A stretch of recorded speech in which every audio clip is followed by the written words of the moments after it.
Всем добрый день, меня зовут Айгуль Шакибаева.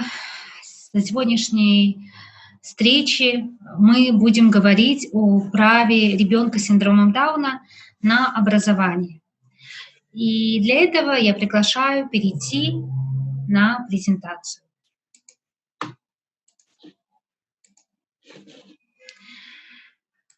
Что же скрывается под пониманием права ребенка с синдромом Дауна на образование?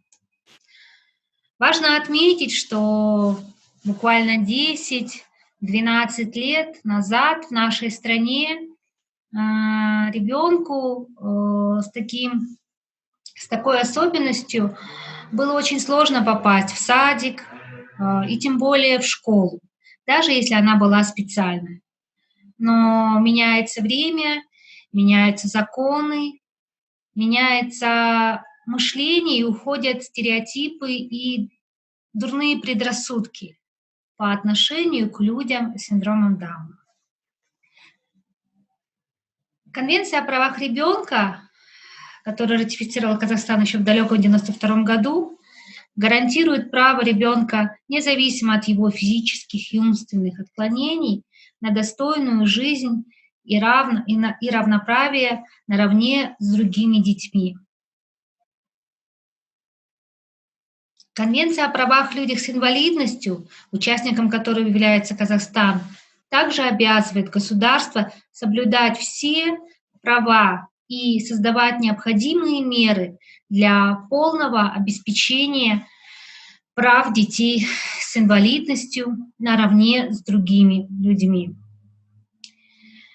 К сожалению, и отчасти в нашей стране господствует благотворительная модель инвалидности параллельно с медицинской моделью инвалидности. Это означает, что к человеку относятся жалостливо и сочувствие, и, соответственно, оказывается лишь помощь разового характера и на льготном основе. Простыми словами, это подарки, потребительские корзины. Но, к сожалению, право ребенка на образование не распространено в полной и должной мере. В нашей стране проживает 90 тысяч детей с инвалидностью, и только 30 тысяч из них обучаются в организациях образования. И возникает большой вопрос, а где же остальные дети?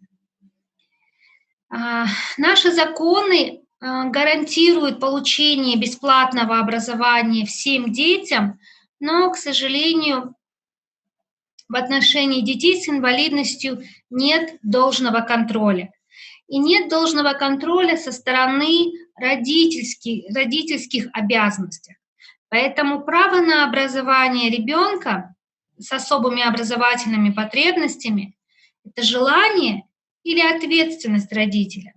Поскольку в Италии в 1992 году был принят закон, где родитель должен привести в школу ребенка независимо от его состояния.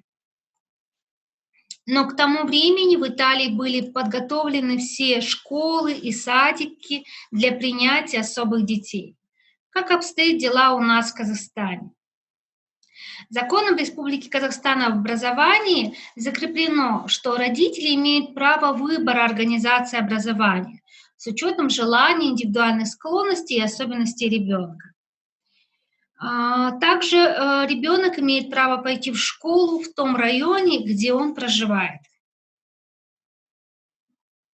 Очень часто родители задаются вопросом: мой ребенок к 7 годам не готов к школе. Как мне быть? А если меня будет заставлять по МПК отправлять ребенка в школу? В статье 11 Закона о социальной и медико-педагогической коррекционной поддержке детей с ограниченными возможностями указано, что ребенок с ограниченными возможностями может пойти в школу в период с 7 до 10 лет, при том, что общий срок обучения не должен быть меньше 10 лет обучения. И также ребенок с особыми потребностями может получать обучение на дому.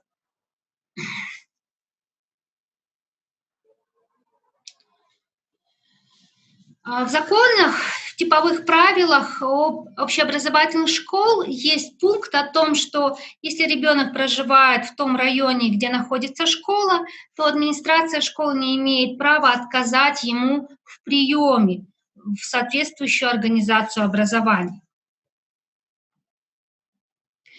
Вместе с тем,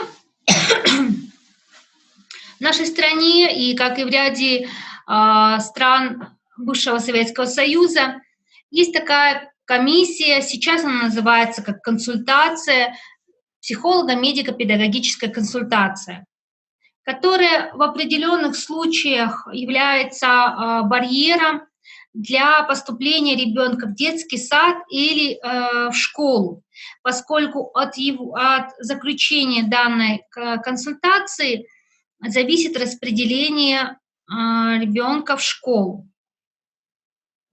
Например, в типовых правилах деятельности организации среднего образования указано, что дети с особыми образовательными потребностями могут обучаться в инклюзивных школах, в классе может быть не более 2 детей, и могут они обучаться по индивидуальной программе, по сокращенной программе, и эта программа может быть написана на основе типовой программы или вспомогательной программы. Простым языком это означает, что если ребенок не может освоить типовую общую программу, он может учиться по вспомогательной программе, по программе для детей с нарушением интеллекта, но в общей школе. И сейчас идут изменения о том, что нужно ли действительно заключение ПМПК, чтобы прийти в такую школу. Буквально в этом году, в апреле месяце, были внесены поправки, но пока мы не видели, насколько они притворились в жизнь, начали работать, чтобы ребенку не нужно было иметь обязательно на руках заключение ПМПК о направлении в данную школу. Кроме того, на местах не все директора обладают полной информацией и знаниями и могут требовать направления ПМПК с указанием номера конкретной школы. И если ребенок нуждается в тьюторе, в сопровождении, то в данном документе от ПМПК должно быть написано, что ребенок нуждается в сопровождении. И в апреле этого года также были утверждены штатные кадры, где тьютор становится полноправным участником общеобразовательного процесса, он входит в штат школы и получает равноценную заработную плату. И это позволяет школе нанимать таких дополнительных ассистентов, педагогов за счет республиканского бюджета, тогда как на протяжении 2-3 лет в регионах, в областях школы отказывали в принятии детей, поскольку ссылались, что в наших штатах нет тьюторов, а местный бюджет, местный акимат не доплачивает нам за дополнительные единицы.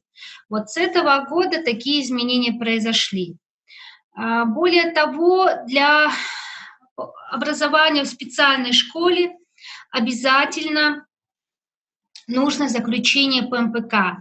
Если говорить о малышах, о детках дошкольного возраста, то для поступления в садик также необходимо заключение ПМПК, но этот вопрос находится сейчас на реформировании, как это случилось со школами. Если особый ребенок находится в садике, то количество групп должно уменьшаться на 3 воспитанника в соответствии с каждым особым ребенком. То есть 1 ребенок — это -3 обычных детей. Тем самым это позволит избежать большого наполнения группы в садиках. Особым детям важно, чтобы группы были не переполнены и чтобы воспитатель мог уделить должное внимание для развития ребенка. И новыми новшествами является то, что если нужно перевестись с общеобразовательной школы в специальную школу, то для этого нужно пройти ПМПК, и этот перевод должен осуществляться с согласия родителей. За мою 7-летнюю практику консультирования родителей детей с особенностями я ни разу не встречала, когда школа принудительно исключала особого ребенка, администрация школы исключала ребенка. Всегда это происходило с согласия родителей, всегда это родитель сам писал заявление, либо расписывался в определенных документах. Поэтому, если вы намерены отстаивать право ребенка на образование именно в том учреждении, которое вы выбрали, то обязательно интересуйтесь, что вы подписываете, и в лучшем случае не подписываете малознакомые документы. Конечно, за кулисами остается психологическое давление, моральное давление, к решению которому подталкивают к решению добровольно забрать ребенка из школы. Об этом также важно сказать, я думаю.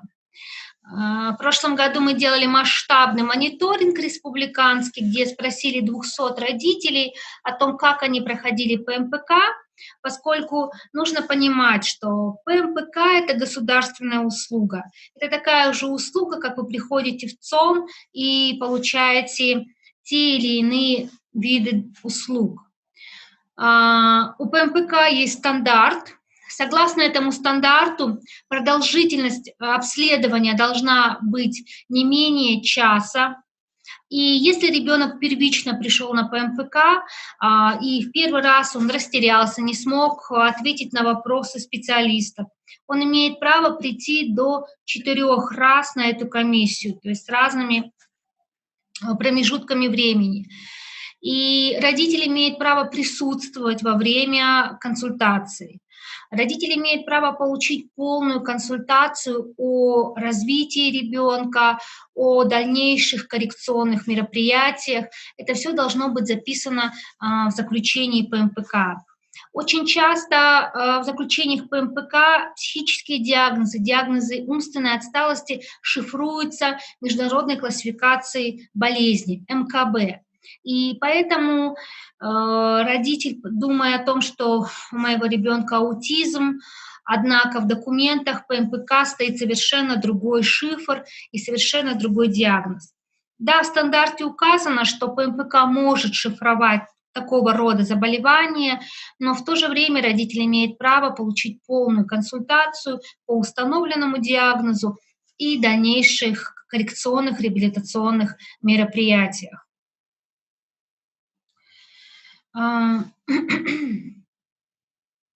Разъяснение, что важно, получить разъяснение, заключение ПМПК. В тех случаях, когда школа не направила ребенка, ПМПК не направила ребенка в школу, либо в садик, они предлагают коррекционные кабинеты. Но, к сожалению, объем занятий, продолжительность занятий не расписана в типовых правилах, что приводит к большой очередности в такие кабинеты, очень ограниченному количеству времени занятий и непродолжительности, то есть это месяц, 2 месяца. И очень часто родители прибегают к частным услугам специалистов. В 2018 году, более точнее в 2017 году, были введены поправки в типовые правила деятельности организаций среднего образования, которые позволили в общих образовательных школах учиться ребенку с особенностями по индивидуальной программе. Индивидуальная программа может быть в сокращенном виде, индивидуальная программа может быть написана на основе общеобразовательной программы или на основе вспомогательной программы. И в 2017 году от фонда Кунвала у нас пошли 2 детей в 1 класс, а уже в 2018 году их стало гораздо больше. А в 2019 году дети с синдромом Дауна пошли в обычную инклюзивную школу во многих областях Казахстана. Поэтому информированность родителей, уверенность в успешном опыте других родителей придала силы и уверенность во время встречи со специалистами по МПК. Очень важно требовать то указание того номера школ, в которые вы намерены пойти. Желательно заблаговременно сходить в эти школы, познакомиться с директорами, учителями, увидеть, насколько комфортной будет обстановка для ребенка. Также само расписание ребенка может быть в сокращенном виде. Если ребенок обучается по индивидуальной программе, то количество уроков в день может быть сокращено. Оно может чередоваться. То есть, если стоит в расписании русский язык, математика, те предметы, которые сложнее даются нашим детям, они, как правило, проходят в индивидуальной форме, со специальными педагогами, дефектологом, психологом, логопедом, которые обязательно должны быть в штате общеобразовательной школы. И если это физкультура, если это познание мира, если это классный час, то, конечно, ребенок вполне может находиться в общем классе. Среди наших детей есть детки довольно успешные, которые все расписание, все 5 уроков присутствуют в школе. Есть детки, которые в середине недели пропускают один день или ходят через день в общую школу, потому что нервная система, как правило, у наших детей слабая, она может быть перегружена. И поэтому, чтобы не перегружать эмоционально ребенка, важно давать ему перерыв. В чем ценность инклюзивного образования? С одной стороны, это возможность быть среди сверстников, возможность получить социальную реабилитацию, да, не быть в стороне. Но также инклюзивное образование позволяет ребенку обучаться рядом с домом, потому что специальные школы малочисленные. Как правило, это не более 1-2 школ в крупных городах, не более 1 школы в средней численности населения городов. И по этой причине родители вынуждены поместить ребенка в такую школу, которая работает в режиме школы-интернат. Это приводит к тому, что ребенок и там живет, и там учится, и он оторван от семьи. Это является нарушением его международных прав, по Конвенции о правах людей с инвалидностью, Конвенции о правах ребенка, где каждый ребенок должен жить в семье. И, конечно, очень много вопросов возникает по поводу качества преподавания в специальных школах. На сегодняшний день в специальных школах нет ставки тьюторов, хотя ряд детей также нуждается в сопровождении, независимо от того, учатся они в обычных школах или специальных. Очень важно, чтобы домашнее обучение не затягивалось на весь период учебы, то есть 7, 8, 9 лет. Очень важно, чтобы домашнее обучение было кратковременным, на период выздоровления ребенка. И периодически оно должно пересматриваться и либо приходить к смешанной форме, где иногда ребенок может прийти на внеклассные мероприятия или уроки, которые позволяют ему по состоянию здоровья. Если же на местах по МПК отказывается направлять вас в садик или в школу по вашему выбору или по вашему желанию, вы вправе обратиться в отдел образования города. По МПК подчиняется именно управлению образования либо отделу образования города. И на моей практике были такие жалобы со стороны родителей, которые успешно разрешались. Почему? Потому что право ребенка на образование является неотъемлемым правом. По Конституции Республики Казахстан гарантировано всеобщее обучение всех детей без дискриминации. И эти вещи очень важно проговаривать представителям власти и доносить до них ценность данного права. И можно сослаться на статью 17, где родители несут обязанность не только по воспитанию и содержанию, но и по защите прав своих детей. Мы живем в такое время, когда в Казахстане построение инклюзивного общества, построение инклюзивного образования начинает только первые шаги. И по моему опыту это больше подходит к формулировке «эффект мягкой силы». То есть важно как юридически подготовить все необходимые документы, да, для поступления в садик или в школу, но также и находить ресурсы, находить навыки успешной коммуникации с директорами, с учителями школ, доносить в мягкой, но настоятельной форме о важности ребенка в обучении. Если это общие учебники, и школа не предоставила специальные учебники, возможности варианта личных средств покупки таких облегчающих пособий, или есть такой вариант, когда управление образования и сама дирекция школы просит у специальной школы своего города передать несколько комплектов учебников, которые написаны для детей, обучающихся по вспомогательной программе для детей с нарушением интеллекта. Ну, собственно говоря, это краткая версия того, что я хотела сказать о важности ребенка, независимо от его уровня развития, важности ребенка на образование. Более того, в прошлом году Министерством образования было утверждено 2 вида аттестата, то есть вспомогательный аттестат позволяет ребенку закончить школу, и те предметы, которые он не проходил, ставится прочерк, но благодаря такому аттестату особенного образца, да, он может поступить в лицей, в колледж, на те профессии, где предметы, которых он не проходил, они будут не нужны по его профессии. Спасибо. До встречи.